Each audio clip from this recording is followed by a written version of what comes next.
নমস্কাৰ, আজি হৈছে ৭ আগষ্ট বৃহস্পতিবাৰ।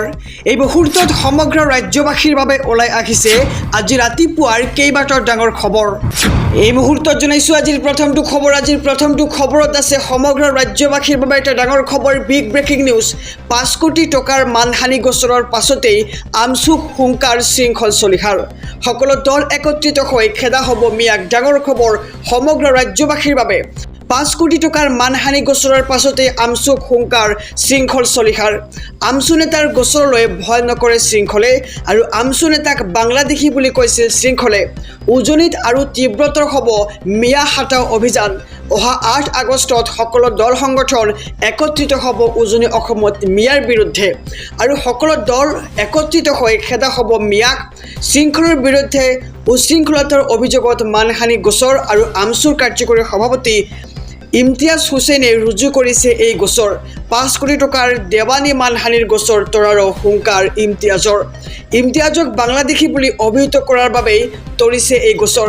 ৫ কোটি টকাৰ মানহানি গোচৰৰ পাছতে এইবাৰ আমচুক হুংকাৰ শৃংখল চলিহাৰ। তেওঁ কৈছে যে আমচু নেতাৰ গোচৰলৈ ভয় নকৰে, আমচু নেতাক বাংলাদেশী বুলি কৈছিল শৃংখলে। আৰু এই মুহূৰ্তত জনাইছোঁ আজিৰ দ্বিতীয় নম্বৰ খবৰটো সমগ্ৰ ৰাজ্যবাসীৰ বাবে এটা ডাঙৰ খবৰ, বিগ ব্ৰেকিং নিউজ।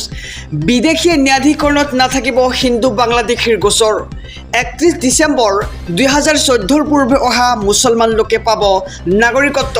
ডাঙৰ খবৰ সমগ্ৰ ৰাজ্যবাসীৰ বাবে জনাইছোঁ, বিদেশী ন্যায়াধীকৰণত নাথাকিব হিন্দু বাংলাদেশীৰ গোচৰ। সকলো গোচৰ শেষ কৰাৰ যোজা চলাইছে চৰকাৰে। ২০১৪ ৩১ ডিচেম্বৰৰ পূৰ্বে অহা মুছলমান লোকে পাব এতিয়া নাগৰিকত্ব, আৰু ২০১৪ ৩১ ডিচেম্বৰৰ পূৰ্বে অহা ৬ ধৰ্মীয় লোকৰ বিৰুদ্ধে নচলায় গোচৰ। বিদেশী ন্যায়াধীকৰণত থকা সকলো গোচৰ প্ৰত্যাহাৰৰ সিদ্ধান্ত এইবাৰ চৰকাৰৰ। হিন্দু, বৌদ্ধ, খ্ৰীষ্টান, শিখ, জৈন লোকে পাব নাগৰিকত্ব, আৰু কাৰ অধিনিয়মৰ ভিত্তিত এই সিদ্ধান্ত ল'ব ৰাজ্য চৰকাৰে। ডাঙৰ খবৰ জনাইছোঁ সমূহ দৰ্শকক, বিদেশী ন্যায়াধীকৰণত নাথাকিব এতিয়া হিন্দু বাংলাদেশীৰ কোনো গোচৰ। সকলো গোচৰ শেষ কৰাৰ যোজনা চলাইছে এইবাৰ চৰকাৰে, আৰু ২০১৪ চনৰ ৩১ ডিচেম্বৰৰ পূৰ্বে অহা অমুছলমান লোকে পাব নাগৰিকত্ব। এই মুহূৰ্তত জনাইছোঁ আজিৰ তৃতীয় নম্বৰ খবৰটোত আছে সমগ্ৰ ৰাজ্যবাসীৰ বাবে এটা ডাঙৰ খবৰ, বিগ ব্ৰেকিং নিউজ। এইবাৰ মিয়াৰ বিৰুদ্ধে আন্দোলন বিচাৰিলে ৰাজ্যৰ মুখ্যমন্ত্ৰী ডক্টৰ হিমন্ত বিশ্ব শৰ্মাই। যিমান পাৰে সিমান আন্দোলন কৰক অসমীয়া জাতিয়ে। কোনোবাই যদি অসমীয়াৰ বৰঘৰত সোমাই, ৰাইজে মাত মাতিবই, আৰু জাতিক উদ্ধাৰ কৰিবলৈ মাত মাতিবই লাগিব। আইন হাতত তুলি নলোৱাকৈ সকলোৱে মাত মাতিব লাগে। এনেদৰে এতিয়া ডাঙৰ মন্তব্য কৰিছে ৰাজ্যৰ মুখ্যমন্ত্ৰী ডক্টৰ হিমন্ত বিশ্ব শৰ্মাই। বাংলাদেশী মিয়াই প্ৰথমে ভাড়াঘৰত আশ্ৰয় লয়, তাৰ পিছত লাহেকৈ গৰু নিধন কৰে আৰু মছজিদ বনায়। অসমীয়া জাতিক নিষেধ কৰিব বিচাৰিলে পৰিস্থিতি বেয়া হ'বই, আৰু মিয়া খেদা অভিযানৰ মাজতেই ৰাজ্যৰ মুখ্যমন্ত্ৰী ডক্টৰ হিমন্ত বিশ্ব শৰ্মাৰ বিস্ফোৰণ দেখিবলৈ পোৱা গৈছে। এইবাৰ মিয়াৰ বিৰুদ্ধে আন্দোলন বিচাৰিলে মুখ্যমন্ত্ৰীয়ে। যিমান পাৰে সিমান আন্দোলন কৰক অসমীয়া জাতিয়ে। কোনোবাই যদি অসমীয়াৰ বৰঘৰত সোমায়, তেন্তে ৰাইজে মাত মাতিবই বুলি এক প্ৰকাৰ মন্তব্য কৰা দেখিবলৈ পোৱা গৈছে, আৰু জাতিক উদ্ধাৰ কৰিবলৈ মাত মাতিবই লাগিব। আইন হাতত তুলি নলোৱাকৈ সকলোৱে মাত মাতক, আৰু অসমীয়া জাতিয়ে আন্দোলন কৰক। আন্দোলন কৰিলেহে চৰকাৰে ল'ব ব্যৱস্থা। আৰু বাংলাদেশী মিয়াই প্ৰথমে ভাড়াঘৰত আশ্ৰয় লয়, তাৰ পিছত লাহেকৈ গৰু নিধন কৰে আৰু মছজিদ বনায়। এনেদৰে এতিয়া বিতৰ্কিত মন্তব্য কৰিছে ৰাজ্যৰ মুখ্যমন্ত্ৰীগৰাকীয়ে। আহিছোঁ পৰৱৰ্তী খবৰৰ মাজলৈ। ৰাজ্যবাসীৰ বাবে ওলাই আহিছে আৰু এটা ডাঙৰ খবৰ, বিগ ব্ৰেকিং নিউজ। যুঁজ লৈ আমি সাজু। উজনি অসমত এটাও মিয়াক থাকিবলৈ নিদিওঁ বুলি মন্তব্য কৰিছে এইবাৰ শৃংখল চলিহাই। যুঁজ লৈ আমি সাজু, উজনি অসমত এটাও মিয়াক থাকিবলৈ নিদিওঁ, আৰু শিৱসাগৰত আমি T20 মেচ খেলি থকা নাই।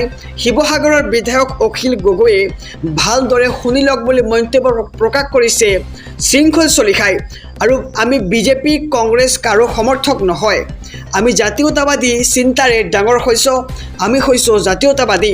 আমি জাতীয়তাবাদী চিন্তাৰে ডাঙৰ হৈছোঁ। আমি হৈছোঁ জাতীয়তাবাদী। এনেদৰে এতিয়া মন্তব্য কৰিছে শৃংখল চলিহাই। ডাঙৰ খবৰ জনাইছোঁ সমূহ দৰ্শকক।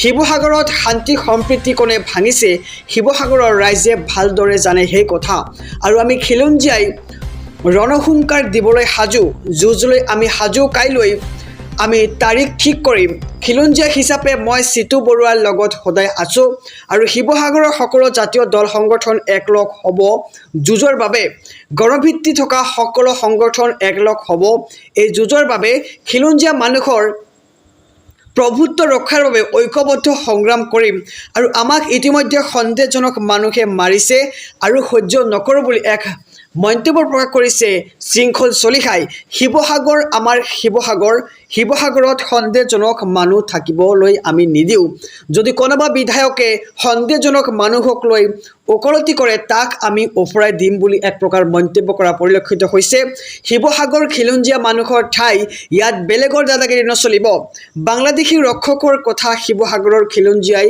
কেতিয়াও নুশুনে আৰু বাংলাদেশী খেদাত বাধা দিয়া মানুহটোক কাণত ধৰাই আঁঠু কৰাই থওক আহিছোঁ পৰৱৰ্তী খবৰৰ মাজলৈ ৰাজ্যবাসীৰ বাবে আৰু এটা ডাঙৰ খবৰ আটাচুৱে চলাব এইবাৰ উচ্ছেদ অভিযান বান্ধি দিলে ডেডলাইন ৪৮ ঘণ্টাৰ পাছতেই উকলিব আটাচুৰ ডেডলাইন উচ্ছেদৰ দাবীত ৫ দিন পূৰ্বে বেনাৰ আৰিছিল সংগঠনটোৱে আৰু ৪৮ ঘণ্টাৰ পাছতেই উকলিব আটাচুৰ ডেডলাইন এই পৰ্যন্ত প্ৰশাসনে কোনো ধৰণৰ ব্যৱস্থা গ্ৰহণ নকৰাৰ অভিযোগ সংগঠনটোৰ বেদখলকাৰীৰ বাবে যমুনা বিলৰ অস্তিত্ব আৰু ভৱিষ্যতৰ প্ৰতি ভাবুকি নামি অহাৰ কথাও উল্লেখ কৰে আটাচুৱে এইবাৰ আটাচুৱে চলাব উচ্ছেদ অভিযান জনাইছোঁ খবৰ শিৱসাগৰত উচ্ছেদ চলাবলৈ সাজু হৈছে এইবাৰ সংগঠনটো আটাচুৱে বেদখলকাৰীক বান্ধি দিলে ৭ দিনৰ সময়সীমা আৰু সময়সীমা উকলি গ'লেই শিৱসাগৰৰ যমুনাত উচ্ছেদ চলাব আটাচুৱে উচ্ছেদৰ দাবীত ৫ দিন পূৰ্বে বেনাৰ আৰিছিল সংগঠনটোৱে আৰু ৪৮ ঘণ্টাৰ পাছতেই উকলিব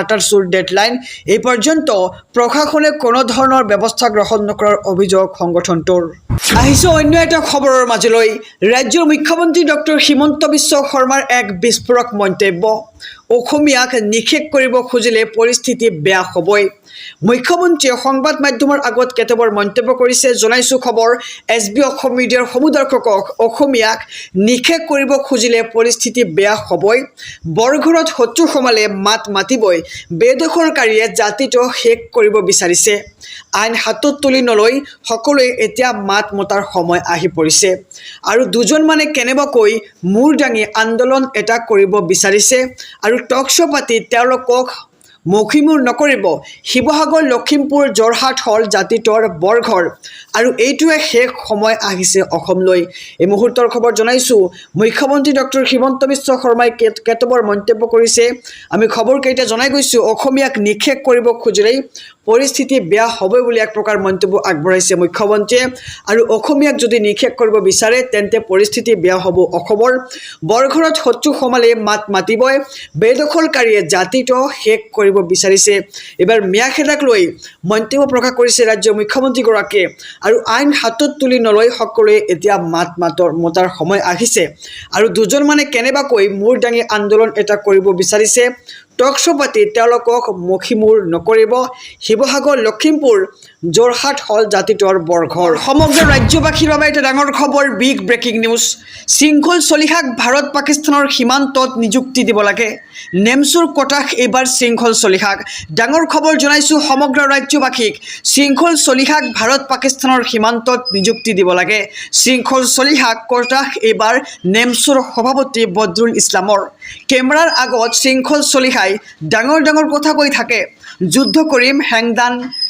হাতত ল'ম এনেধৰণৰ কথা কৈ থাকে শৃংখল চলিহাই অন কেমেৰাত আৰু চীন অথবা পাকিস্তান সীমান্তলৈ নি শৃংখল চলিহাক যুদ্ধ কৰিবলৈ দিব লাগে আৰু ভাৰত চৰকাৰলৈ এই আহ্বান নেমচুৰ নেতৃত্বৰ অগণতান্ত্ৰিক কথা বতৰা কোৱা শৃংখলৰ ওপৰত আৰক্ষীয়ে কিয় নলয় ব্যৱস্থা আৰু নেমচুৰ সভাপতি বদৰুল ইছলামে উজাৰিলে এইবাৰ ক্ষোভ শৃংখল চলিহাক ভাৰত পাকিস্তানৰ সীমান্তত নিযুক্তি দিব লাগে শৃংখল চলিহাক কটাশ এইবাৰ নেমচুৰ সভাপতিৰ কেমেৰাৰ আগত ডাঙৰ ডাঙৰ কথা কৈ থাকে শৃংখল চলিহাই যুদ্ধ কৰিম হেংদান হাতত ল'ম এনেধৰণৰ কথা কৈ থাকে শৃংখল চলিহাই আৰু চীন অথবা পাকিস্তান সীমান্তলৈ নি শৃংখলক যুদ্ধ কৰিবলৈ দিব লাগে আৰু ভাৰত চৰকাৰলৈ আহ্বান এইবাৰ নেমচুৰ ফালৰ পৰা আহিছোঁ আজিৰ শেষৰ খবৰটোৰ মাজলৈ আজিৰ শেষৰ খবৰটো ৰাজ্যবাসীৰ বাবে এটা ডাঙৰ খবৰ মিয়াসকল বাংলাদেশী নহয় মিয়াসকল অসমৰ প্ৰকৃত সন্তান আৰু মিয়াসকল বাংলাদেশী নহয়, মিয়াসকল অসমৰেই